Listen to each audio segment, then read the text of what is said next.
What happens when you have a trustee sale, but the trustee makes an error and sets the minimum bid for 1 digit less than the lender wanted? Well, in the case of Bianca Lana versus TD Services, you have a case that goes all the way to the California Supreme Court.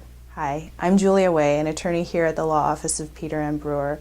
I primarily represent foreclosure investors and lenders, and this case was of particular interest to me. I'd followed this case when it was in the Court of Appeal. Let's start with the facts. Mr. Bianca Lana attended a trustee's sale, fully intending to pay some amount of money, probably over $100,000. But instead, the minimum bid was set for $21,000. It turns out the trustee had made an error and the instruction from the lender had been $219,000.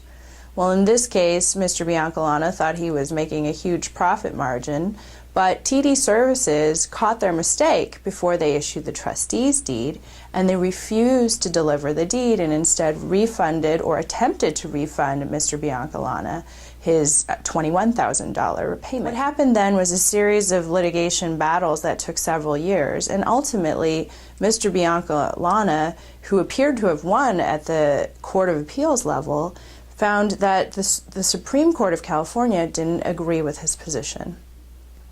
The reasoning in the Supreme Court's opinion was that in this case, because the trustee had caught the error before delivering the deed, that the gross inadequacy of the sale price, coupled with the slight irregularity, was enough to give the trustee discretion to void the sale. Here, what Mr. Bianca Lana argued was that the trustee should have been an agent of the lender, and so the error that the trustee made should have been imputed to the beneficiary, which was EMC.